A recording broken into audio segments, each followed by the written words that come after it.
The wind howled through the flatlands, pushing dust through the spaces between bones and boards. Somewhere on the edge of the Wyoming frontier, three women sat in silence on the back porch of a house they no longer called home. They were not related by blood, but by something deeper: betrayal. Clara Bell, eldest at 34, had once believed in the word forever. She wore a gold band on her left hand, dulled by ash and years, and bore a scar on her right forearm from saving a man who would later trade her for land. Her husband had signed her name away like a livestock brand, leaving her behind when debt collectors circled. May Ellen, only 22, was a preacher's daughter turned ranch wife. She married for faith, then discovered her husband's loyalty belonged to the bottle and to another woman who wore her clothes when May was away. And Rosaline Roz Cutter, fiery, red-haired, and loud enough to scare thunder, had been married to a trader who promised her the world and delivered fists instead.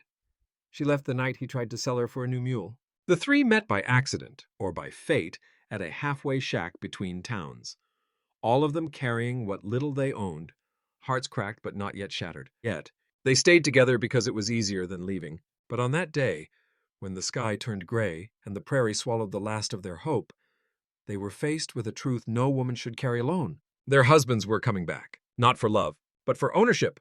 They've filed claims, Roz spat, pacing the porch, saying we're unstable, that we're squatters on land they paid for. Clara sat quietly, shelling beans. They'll try to make us ghosts, say we never mattered. May's hands shook as she braided her hair. What do we do? For a long moment no one spoke. Then Clara stood. We ride east, into the valley. I heard tell the Lakota still take in women who carry truth in their silence. May blinked. But the Lakota— Don't ask women to shrink, Clara said. That's more than our own kind ever gave us. And so they rode. Three women. No guns, no horses of their own, just a mule, a broken wagon, and more fury than fear. They crossed dry creeks and old fire trails, following whispers from women before them who'd vanished from records but not from memory. And somewhere beyond the Black Hills, as dusk fell into stars, they saw firelight, a ring of tippies, voices carried on drums, and a tall man with dark braids and a painted face stepped forward. He didn't speak at first, just looked at each woman in turn. Then he said, You were betrayed, but not lost. They stood at the edge of the Lakota camp, dusk casting violet shadows across the grasslands as firelight flickered between canvas walls. Clara didn't flinch. Roz squared her shoulders. May took one step back, then stopped. The man who'd spoken was tall, with quiet strength in his posture. His face was marked in red across the cheekbones, a single braid draped over his shoulder. Behind him stood three others, one younger, with a narrow face and storm-gray eyes, and another older, leaning on a carved staff. Clara nodded respectfully. We came because the land gave us no more choices. The man nodded in return. Then let the land give you this one. They were brought into the fire circle, not as prisoners, not as charity, but as guests. Women came to greet them. A bowl of corn stew was passed. A hide was laid near the flame. No one asked what had been done to them. No one asked what they had done in return. And for the first time in a long time, the silence wasn't suspicious. It was safe. That night, Clara sat across from the man with the red markings. He introduced himself simply. Kiapi, he who waits for nothing. You speak English, she noted. I was sent to school once, he replied, but I came back with my tongue still mine. She nodded. We were taught to be quiet. You were taught to forget. He looked at her then, long and steady. Did you? No, Clara said. I remember everything. May couldn't sleep. She sat outside the teepee, knees drawn to her chest. A Lakota woman, middle-aged and kind-eyed, brought her a wool blanket and tucked it over her shoulders. Then the woman sat beside her, not speaking. May whispered, He used to tell me God made me soft so I wouldn't argue. The woman didn't speak. She just pulled her own sleeve up, revealing a jagged scar across her forearm. Then, without words, she pressed May's hand to it. And May cried for the first time in 2 years. Roz stayed near the fire pit, sharpening a knife with a rock. A young Lakota man with wild hair and a crooked grin sat beside her. You look like you've broken things, he said. Roz didn't smile. Only men who thought I was furniture. He nodded. Good. They didn't speak again. But she didn't move away. Before dawn, the three women sat together in the tall grass beyond the camp. I didn't think they'd let us stay, May whispered. They didn't let us, Clara replied. They saw us. Roz tossed a pebble. First time I haven't been called someone's property in years. Clara looked east, toward the trail they came from. You know they'll follow us. Roz nodded. And when they do? May answered this time. Then we stop running. The Lakota camp moved like the wind, never still for long, but rooted in rhythm and respect. Each morning began with song, with hands working before the sun fully cleared the sky. And in the middle of it all, three frontier women began to remember what it meant to belong. Clara helped the elders grind corn by the fire, her fingers remembering patterns her mother once taught her before marriage had made her hands useful only for serving men. May tended to the children, teaching them simple English words, laughing when they called her Bluebird Voice. And Roz found herself training beside the young warriors, throwing spears and sharpening blades until her arms burned and her heart beat with something that felt frighteningly close to joy. They did not ask to be reborn, but the land was doing it anyway. One evening, Kiapi sat beside Clara as she stitched a tear in May's shawl. He handed her a polished stone. For you. She looked at him, puzzled. It's not payment, he added. It's remembrance. A stone carries weight without asking anything in return. Clara studied him carefully. You think I carry things? I think you carry things well. She tucked the stone into her satchel without a word, but her fingers held it long after. That same night, Roz joined a circle of young Lakota riders. The man with the crooked grin, Dakota, taught her how to spin a lasso with precision. She caught the post on her first try. Beginner's luck, she said. Dakota laughed. Or maybe all that rage you carry just needed direction. Roz tilted her head. Is that your way of saying I'm angry? I'm saying you're alive, he replied. There's a difference. May had been writing small things in a notebook she carried. Memories, feelings, names of the people in the camp. One morning, a girl about 7 years old crawled into her lap and asked, Why do you write so much? May smiled. Because no one wrote my story before, so now I do. But peace never stays too long on the open prairie. It was Kiapi who found the hoofprints. Deep, recent, 4 horses coming from the Northwest Trail. Roz saw them and went cold. Those are Cutter's men. Clara's eyes darkened. He's found us. They all have, Kiapi confirmed. They've come not just to take you, but to prove you were never free. May's hands trembled. What do we do? Kiapi looked at all 3 of them. That's not my question to answer. Clara stood. Her voice didn't shake. Then we give them a memory. That night, the women gathered the tools they'd been gifted. Blades, rope, powder. Roz looked over her shoulder and said what none of them could forget. They came to take back what was never theirs. But they're about to find out. We were never theirs to break. The prairie wind turned sharp the night the men arrived. They came in silence, 4 shadows crossing the moonlit plains, led by men who once swore vows before God and neighbors. But these weren't husbands anymore. They were claimants, takers. They rode not with love, but with the arrogance of ownership. And the women they came for? They were waiting. Clara stood in the tall grass just beyond the outer ridge, her figure still and sure. The ring her husband had given her hung on a strip of rawhide tied around her neck, not as a keepsake, but a warning. May waited with Kiapi and 2 Lakota warriors near the southern trail, where the old pines could cover movement. Her heart thudded against her ribs, but her hands didn't shake this time. Roz crouched on a ledge above the camp, bow in hand, knife on her belt. Dakota sat beside her, silent. She glanced at him. You think I'm crazy for staying? She asked. No, he said. I think you're finally standing. The riders entered without stealth, heads high, reins tight. Clara Bell, her husband barked into the dark. May, Rosalind, you think you can run from what's written in the law?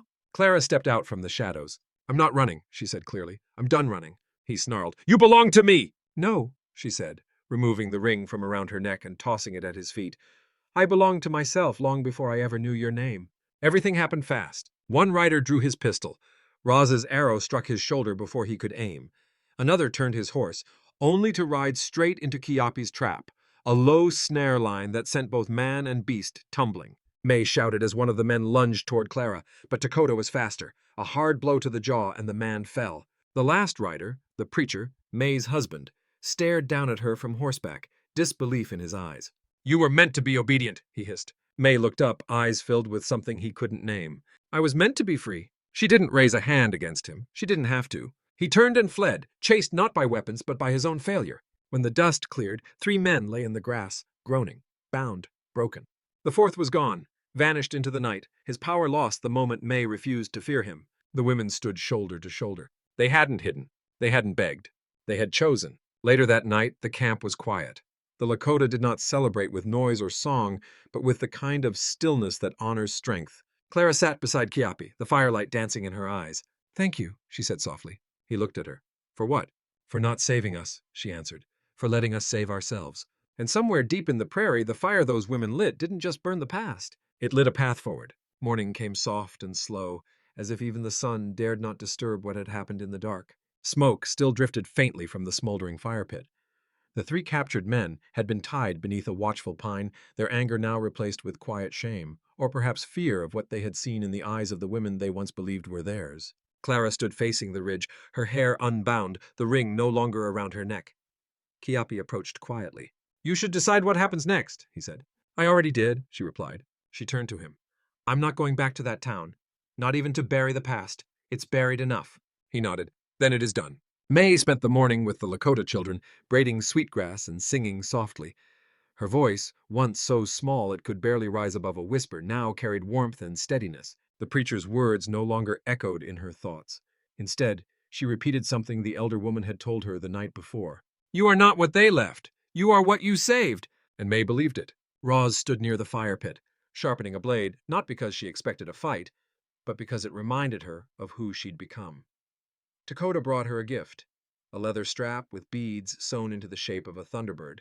"For protection," he said. She raised a brow. "From who? I'm the dangerous one now." He smiled. "Exactly." She wore it anyway. That evening, the women gathered on the hill overlooking the valley.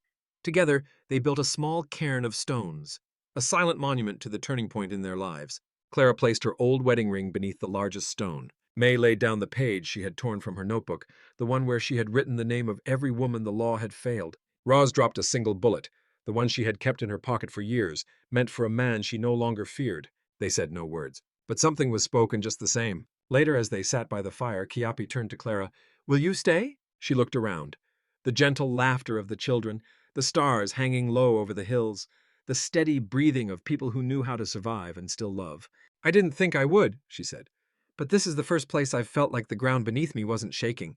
May smiled. "We built something here." Roz smirked. "We didn't just survive, we rewrote the ending. They weren't wives anymore. They weren't victims. They weren't names written in someone else's ledger. They were women who burned the old road behind them and chose to build a new one in its ashes. The seasons changed, but the rhythm of the Lakota remained the same, anchored to land and wind, not to clocks or calendars. For the first time in years, the days moved not by duty or fear, but by choice. Clara, May, and Roz stayed. Not as guests, not as burdens, but as women who had earned their place through fire. Clara took to the earth. She worked beside the elder women, planting corn in soil she once feared she'd never touch again.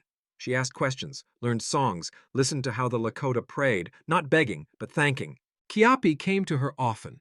He never asked for her hand or a promise. He simply walked beside her every morning and every night. They shared silence like it was sacred. One evening she said, "I was always taught that love came with papers and fences." "And now?" he asked. She looked at him. "Now I know love needs neither." May became the children's teacher.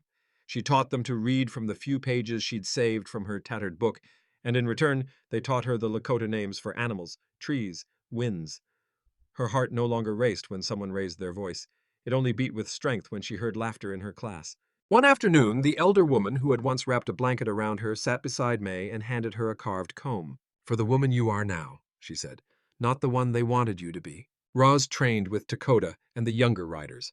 She rode harder than most, scouted faster, threw knives with terrifying accuracy. Dakota challenged her constantly, but never tried to tame her. One night, as they cleaned weapons beside the river, he said, "You're fire. They tried to drown it.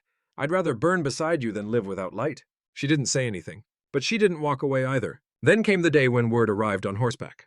A trader from the west had passed through a town near the edge of the reservation, and with him came papers, warrants, rumors, lies. The three women were being named in court records again, not as victims. As thieves, as deserters, as dangerous. "They're trying to rewrite what we already lived," May whispered. Clara looked down at her hands. "If we don't speak, they'll silence us again." Rose stood. "Then we don't stay quiet." They gathered that night beneath the stars. Clara, May, Roz, and half the village. A fire burned in the center. Clara stepped forward, her voice low but certain. "We were betrayed by the men who claimed us. We were saved by a people they tried to erase. We don't ask for permission to exist anymore. We are the story now." And they were. It wasn't enough to survive anymore. Now they had to be seen. The false charges spreading through nearby towns painted the women as criminals, runaways, and manipulators of noble savages.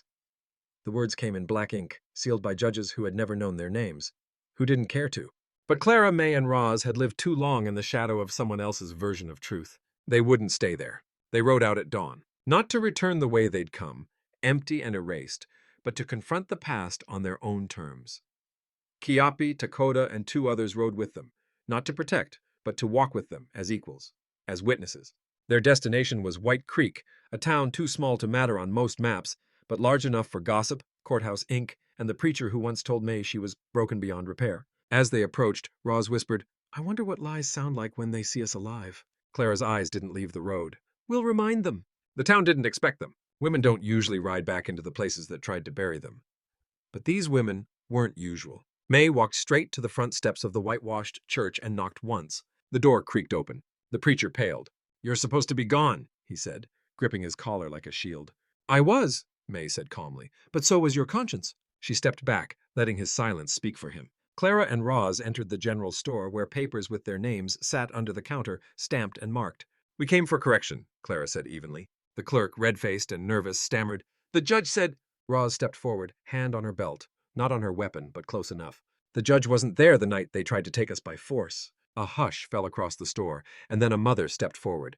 A woman, Clara faintly remembered, who once turned her eyes away. Now she placed a jar of honey on the counter and whispered, "I'm sorry." Clara nodded. That was enough. By midday, the whole town had heard. They didn't shout. They didn't burn buildings. They simply walked, heads high, through every street that once refused to name them.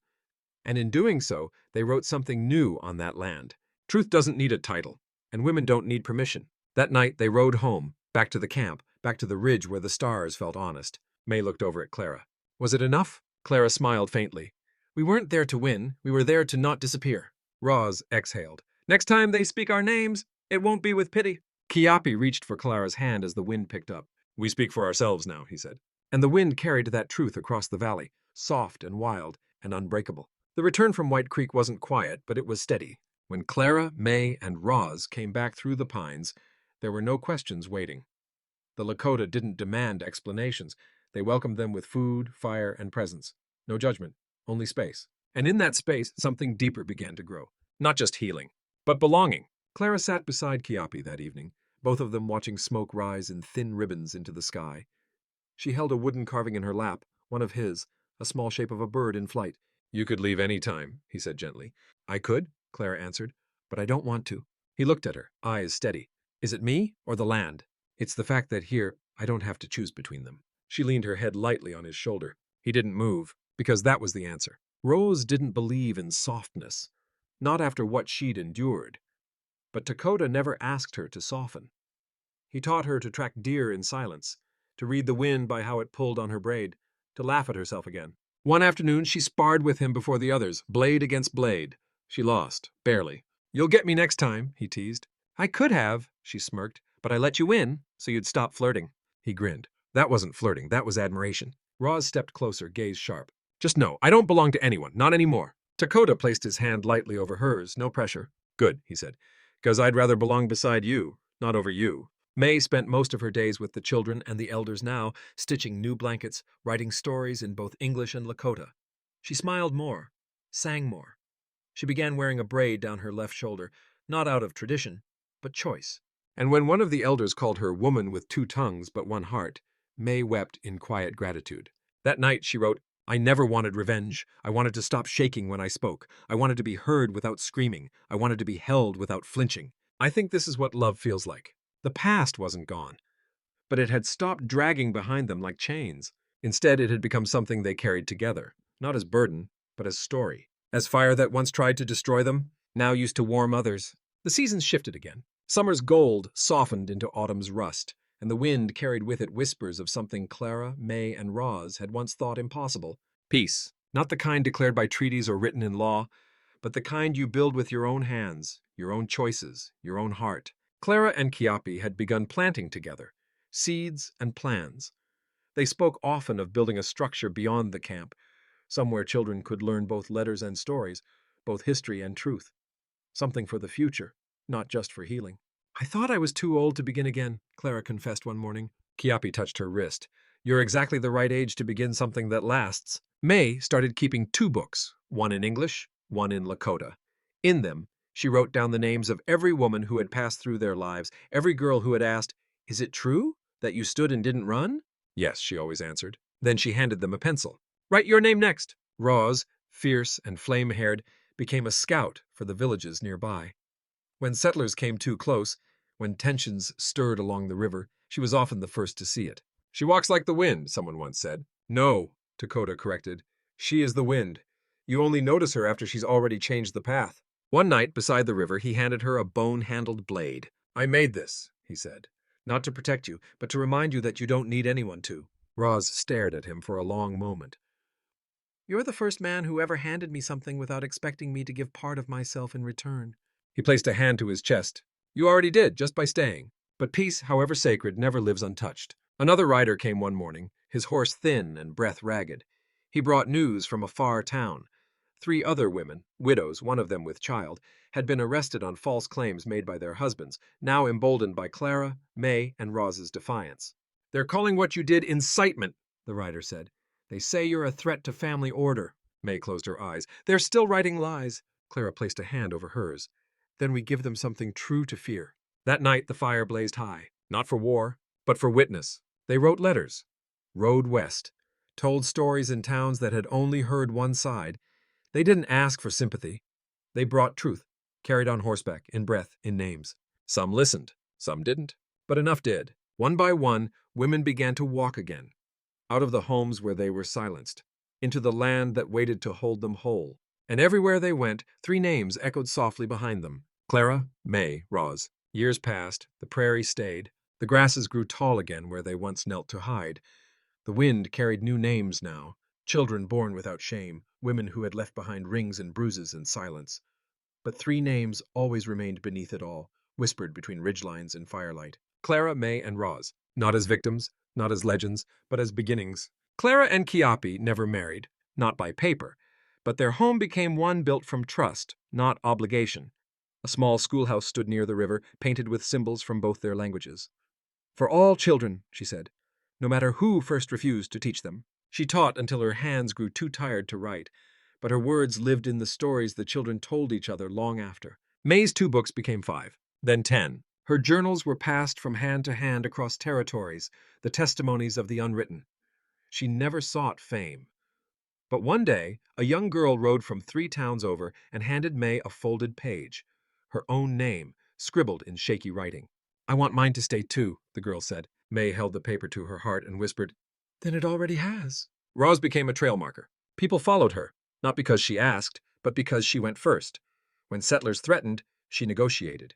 When women ran, she gave them food and a knife. When justice failed, she stood in its place. One night by the fire, Lakota gave her a carved necklace, a spiral within a spiral. "What does it mean?" she asked. "That what you give keeps going." She wore it until her hair turned silver, and the only blade she still carried was the one to slice apples for children who never had to run. When one of them passed, peacefully, years later, the others lit a fire on the highest ridge. The flame rose for 3 days. Not mourning, remembrance. And on the 3rd night, under a sky full of stars, the valley echoed with singing. Not just Lakota, not just English, but both, together. A language of those who had survived, stayed, and spoken. In time, no one asked if the stories were true, because they didn't need to ask. They could feel it in the way the ground welcomed women who had nowhere else to go. In the carved stones beside the river, in the circles where no one sat higher than another. And somewhere, at the place where 3 roads meet near the edge of the Black Hills, there's a post marked with 3 names carved into the wood. We were not saved. We saved ourselves, and then we saved each other.